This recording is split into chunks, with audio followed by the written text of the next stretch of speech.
জুলাই গণ অভ্যুত্থান অধিদপ্তর নামে মুক্তিযুদ্ধ বিষয়ক মন্ত্রণালয়ের অধীনে একটি অধিদপ্তর প্রতিষ্ঠিত হয়েছে। জুলাই গণ অভ্যুত্থান অধিদপ্তর নামে একটা অধিদপ্তর হয়েছে ঠিকই, কিন্তু সেই জায়গা থেকে জুলাই গণ অভ্যুত্থানে যারা আহত হয়েছে শহীদ পরিবাররা ঠিক মতো সেখান থেকে সেবা পাচ্ছেন না বলে বিভিন্ন পর্যায়ে অভিযোগ রয়েছেন। 2 মাসও এখনো হয়নি।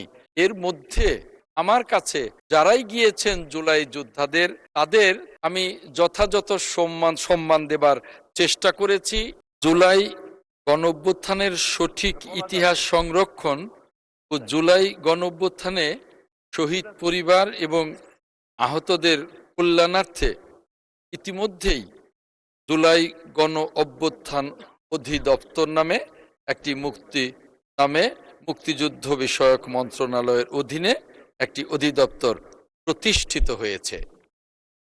জুলাই গণ অভ্যুত্থান নামে নাম যোগ করে এই মন্ত্রণালয়টিকে বড় করবার আপাতত কোনো পরিকল্পনা সরকারের নেই। ধন্যবাদ মাননীয় স্পিকার, আপনার মাধ্যমে ধন্যবাদ মাননীয় সংসদ সদস্য। আব্দুল হান্নান মাসুদ একটি সম্পূরক প্রশ্ন করতে পারেন। মাননীয় স্পিকার, জুলাই গণ অভ্যুত্থান অধিদপ্তর নামে একটা অধিদপ্তর হয়েছে ঠিকই, কিন্তু সেই জায়গা থেকে জুলাই গণ অভ্যুত্থানে যারা আহত হয়েছে, যারা শহীদ আছে শহীদ পরিবাররা ঠিক মতো সেখান থেকে সেবা পাচ্ছেন না বলে বিভিন্ন পর্যায়ে অভিযোগ রয়েছেন। এমনকি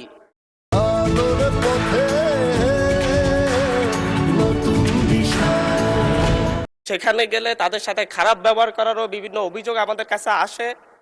যেহেতু আমরা জুলাই গণ অভ্যুত্থানের নেতৃত্ব থেকে উঠে এসেছি, সেই জায়গা থেকে আমরা এই ব্যাপারে আমাদের মাননীয় মন্ত্রীর কোনো পদক্ষেপ আছে কিনা, এবং জুলাই অধিদপ্তর অনেক ক্ষেত্রে বলে তাদেরকে বাজেট প্রদান করা হয় না, অনেক ক্ষেত্রেই তাদের কাছে গেলেই বলে তাদের কাছে বাজেট নেই।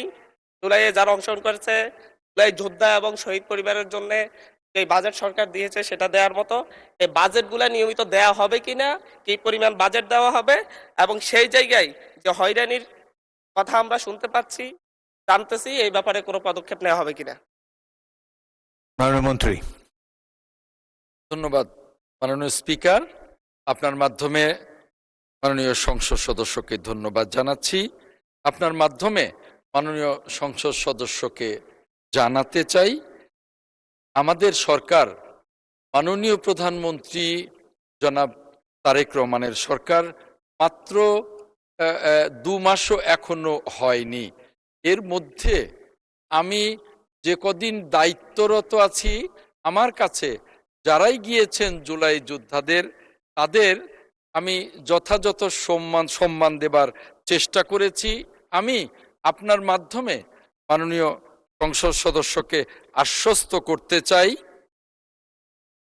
জুলাই যোদ্ধাদের যে সমস্ত সমস্যাগুলো আছে, এই সমস্যাগুলো সমাধানে মুক্তিযুদ্ধ মন্ত্রণালয় বা এই অধিদপ্তর যথাযথ কাজ করবে এবং তার জন্যে যা যা করা দরকার তা করা হবে বলে আমি মাননীয় স্পিকার আপনার মাধ্যমে সম্মানিত সংসদ সদস্যকে আশ্বস্ত করছি। মাননীয় স্পিকার, আপনাকে ধন্যবাদ।